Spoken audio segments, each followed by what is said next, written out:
पिता तुम्हीं, मां बंधु सुसखा तुम्हीं, तुम्हीं विद्या सुब्रह्मण्यम तुम्हीं, तुम्हीं सर्वं मम देव देव। मेरे सतगुरु आप हो, सब संतन के सरताज, शरण पड़े की राखियों, प्रभु जी तुम ही लाज। शरण पड़े की राखियों, प्रभु जी तुम ही लाज। गुरुमुखो, एक बार अपनी मुख रचना को पवित्र करने के लिए सब मिलकर ऊंची और मीठी स्वर से बोलो जयकारा बोले श्री गुरु महाराज की जय। गुरुमुखो, महापुरुष जीवों को जागृति देते हैं, इस बात का ज्ञान कराते हैं कि यह प्राणी संसार में तेरा आना किस लिए हुआ, कौन सा कार्य यहाँ आकर करना था। तो अपनी वाणियों में ऐसा उन्होंने लिखा कि भई प्रापत मानुख दे हुरिया, गोविंद मिलन की ये तेरी बरिया, अवर काज तेरे किते न काम, मिल साध संगत भज केवल नाम।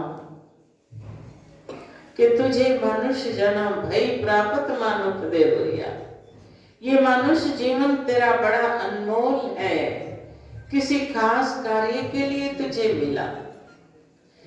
गोविंद मिलन की यह तेरी बरिया, मालिक से मिलने की ये बारी है, प्रभु से मिलने का ये सुंदर अवसर है। और जिन कामों को तू लगा हुआ है दिन रात, अवर काज तेरे किते न काम, जिन कामों में तू लगा हुआ है वो तेरे किसी भी काम आने वाले नहीं, केवल शरीर को सुख देने वाले। तो ये काम करते करते कौन सा ऐसा काम है और कैसे हम कर सकते हैं कि मिल साध संगत भज केवल नाम। महापुरुषों की संगत में जा, वो तुझे नाम सिमरन का रास्ता बतलाएंगे। जब तू नाम का सिमरन करेगा तो तेरा जीवन सफल हो जाएगा। जब तक संगत प्राप्त नहीं होती तो हमारे मन पर भक्ति का रंग कैसे चढ़ सकता है। जैसे फरमाते हैं, नीम मिली चंदन भई, मलिया गिर के संग, तैसे साधु संग से चढ़े भक्ति का रंग। नीम का पेड़ जिस वन में होता है, अगर चंदन का पेड़ उसके साथ उग जाता है तो चंदन की ऐसी तासीर है, नीम जैसी कड़वी लकड़ी पर भी अपना रंग चढ़ा देता है, वो भी चंदन रूप हो जाती है। तो ऐसे ही महापुरुषों की संगत का प्रभाव होता है। जब हम संतों की संगत करते हैं, उनसे वाणियां सुनते हैं, तो हमारे मन पर भक्ति का रंग चढ़ जाता है। फिर जिनका मन भक्ति के रंग में रंग जाता है, जिनको भक्ति में रस आ जाता है, वो फिर इस रस बिना रह नहीं सकते। जो जिसका जीवन का आधार बन जाता है, तो उसको उसी में आनंद आता है। अब जिनका मन भक्ति में लगा है, वो प्रेमी दिन रात सिमरन में, सेवा में, सत्संग में अपना समय बिताकर हर श्वास अपना सफल कर लेते हैं। फिर उनको दुनिया के और कामों में तसल्ली नहीं होती। एक बार कुंभ का मेला था और काशी जी में कुंभ के मेले पर आपको पता ही है कि सब लोग चाहते हैं कि हम जाकर स्नान करें। बहुत लोग दूर दूर से स्नान करने के लिए आने लगे। तो कबीर साहब के सेवक कबीर साहब को कहने लगे कि महाराज, बहुत दुनिया बाहर से कुंभ के मेले पर स्नान करने आ रही है, हम भी सब चलते हैं, आप भी चलो, हम भी गंगा जी में स्नान कराते हैं। अब कबीर साहब चल पड़े। अब महापुरुषों का मकसद तो रूहों के कल्याण का होता है, और प्रेमी भी खाली बाहरूनी कर्मों से तृप्त नहीं होते जब तक उनको अपनी रूहानी खुराक नहीं मिलती। अब गए, गंगा जी में स्नान किया, तो वो सब प्रेमी गंगा किनारे बैठे थे। कहने लगे, महाराज स्नान तो कर लिया, अब तन का स्नान तो हो गया, अब इतनी कृपा करो कि हमें मन का स्नान भी करवा दो। आपके वचन सुन लेंगे तो हमारा मन भी पावन हो जाएगा। आप थोड़ी देर हमें प्रवचन सुनाओ। अब कबीर साहब उनकी विनय पर वहीं बैठे प्रेमियों को सत्संग के वचन सुना रहे थे।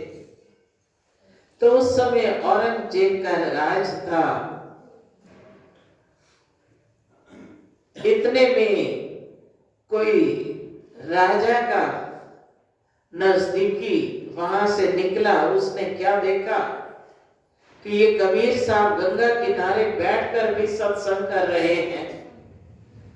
जाकर राजा के दरबार में शिकायत कर दी कि राजन देखो, आपके राज में रहते हुए राम नाम की महिमा गाई जा रही है, राम नाम का प्रचार किया जा रहा है। अब राजा ने भेजा कि जाओ देखो, अगर ऐसा करते नजर आए तो उनको बंदी बना के हमारे पास ले आओ। अब भेजे गए, जो लोग गए देखने, उन्होंने देखा कि वहां तो राम नाम की चर्चा हो रही है। अब कबीर साहब को ले आए, सेवक भी साथ थे। तो वो राजा कहने लगे कि इनको जंजीरों से जकड़ लो और जाकर गंगा जी में डुबो दो। अब महापुरुष निर्भय पद के मालिक होते हैं। कबीर साहब बड़े प्रसन्न कि ना जाने इसमें प्रभु की क्या मौज है। बड़ी खुशी खुशी हंसी हंसी चल दिए। सेवक चल भी साथ थे। अब सब सेवक तो किनारे पर खड़े थे। कबीर साहब को उन्होंने जंजीरों से जकड़ा और नाव पर बिठा लिया। 8-10 लोग साथ बैठ गए कि हम इनको गहरे पानी में डुबो कर आएंगे। जैसे ही नदी के बीच में नाव पहुंची, उन्होंने उठाकर कबीर साहब को वहीं नदी में गिरा दिया और बड़ी शीघ्रता से नाव वापस चलानी शुरू कर दी। अब कबीर साहब तो डुबकी लगाकर राम नाम का सिमरन चल रहा था। नाव जैसे ही वापस मुड़ी तो ऐसा नदी में बहाव उठा कि पहले तो उन सब की आंखों की रोशनी चली गई, सबको दिखाई देना बंद कर। उसके बाद वो नाव ऐसे घूमर घेरे में फंसी कि सारी डूब गई।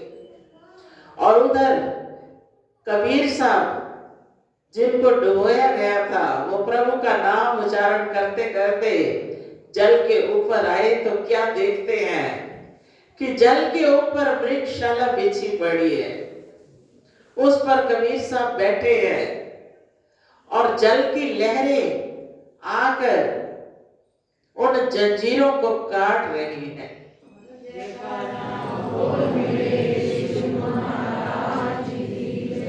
तो कबीर साहब बड़े प्रेम से मगन होकर क्या कहते हैं कि गंगा की लहर मेरी कटी जंजीर, गंगा की लहर मेरी कटी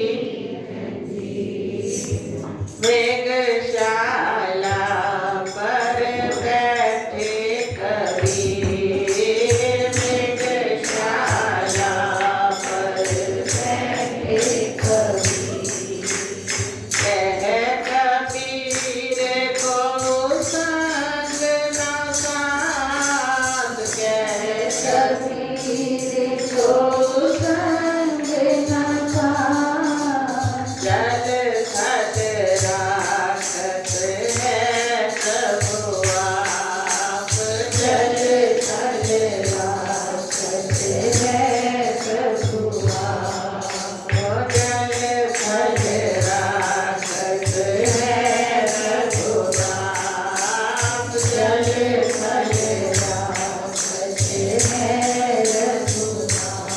प्रभु का सिमरन करते करते क्या कहते हैं कि गंगा की लहर मेरी सारी जंजीरों को काट रही है और वृक्षशाला पर आसन लगाए बैठे हैं कि जैसे वो किसी बड़े कोमल आसन पर बैठे हो। कबीर साहब फरमाते हैं कि जहां कोई साथ नहीं देता वहां तो प्रभु आप सहायक बनता है। जिनको उन पर विश्वास है, जिनकी प्रभु के चरणों में प्रीत है, तो उनके कष्ट निवारण करने के लिए स्वयं प्रभु को आना पड़ता है। आकर वो अपने प्रेमियों की रक्षा भी करते हैं और उनको सन्मार्ग भी दिखाते हैं और दुनिया के लिए भी मिसाल कायम हो जाती है कि प्रभु की प्रीत करने से जीव को क्या सुख मिलता है। संसार के अंदर हर इंसान काम में लगा है, लेकिन असल काम वो जिसने अपनी रूह के कल्याण का कर लिया। तो ऐसा नहीं कि वो संसार के काम नहीं करते, संसार में रहते हैं, संसार के काम भी करते हैं, मगर संसार की माया उन पर नहीं व्यापती। उनकी सुर्ती मालिक के चरणों में जुड़ी होती है, रहते संसार में है लेकिन संसार से न्यारे बनकर रहते हैं। रहो संसार में, संसार से दिल जोड़ना नहीं। देखो दुनिया को बड़े प्यार से, मगर दिल संसार से जोड़ना नहीं। सारी दुनिया में घूमो फिरो, जो मर्जी करो, लेकिन सूरत अपने मालिक के चरणों में जुड़ी हो तो फिर प्रेमियों क्या लोक परलोक दोनों ही समझ जाते हैं। फिर हमारे प्रभु ने, हमारे श्री सतगुरु दाता दयाल जी ने प्रेमियों के लिए कैसा सुगम भक्ति का मार्ग चला दिया कि प्रेमी घर पर रहे, लेकिन घर पर रहते हुए भजन ध्यान करें, सिमरन करें, आरती पूजा करें, सत्संग की गंगा बहा दी, जगह जगह सत्संग के केंद्र खुलवा दिए। फिर दर्शन और ध्यान की लगन तो हर वक्त प्रेमियों को लगी रहती है। एक त्योहार पर होकर आते हैं, अगले त्योहार की तैयारी प्रेमी शुरू कर देते हैं। तो ये किस उन महापुरुषों की कशिश है, दिल से उनका खिंचाव है, जिनकी सुरती जुड़ी हुई है। तो प्रभु आप फिर उनको ऐसी प्रेरणा देते हैं कि वो भक्ति के नियमों को निभाते हुए, भक्ति के कर्म करते हुए अपने जीवन को हर वक्त खुशहाली से बिताते हैं। तो जिनको ऐसा संयोग मिल जाता है उनके बहुत ऊंचे भाग हैं। गुरमुख संसार में रहते हैं लेकिन संसार से न्यारे बनकर रहते हैं। गुरमुख गुरु चितवत रहे, जैसे मणि भुजंग, एक पलक बिसरे नहीं, ये गुरमुख को। गुरमुख का अंग यही है कि हर वक्त सतगुरु का ध्यान उसके दिल में बसा रहे। गुरु आज्ञा दृढ़ कर गए, सहजो गुरुमत चाल, रोम रोम गुरु को रटे, सो शिष्य होए निहाल। फिर गुरु की आज्ञा में चलते हुए, जैसा कि प्रेमी आज्ञा मौज पर चलकर भक्ति के नियमों को अपनाते हैं, सिमरन ध्यान करते हैं, गुरु आज्ञा को दृढ़ता से पकड़ ले, जिस प्रकार वो चलाएं उनकी मौज में अपना जीवन चलाते रहे। फिर उनके रोम रोम में रोम रोम गुरु को रटे, सो शिष्य हुए निहाल। उनके रोम रोम में प्रभु बस जाते हैं और वो निहाल हो जाते हैं, भक्ति से मालो माल हो जाते हैं।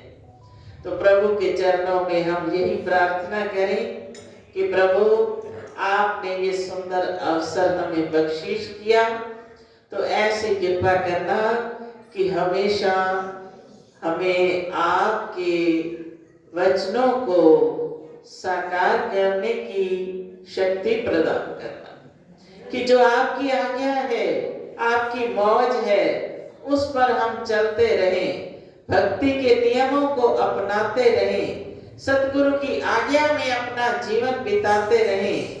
यही हमारे जीवन का लक्ष्य है और इसी से हमारा जीवन सफल है। बोलो जय।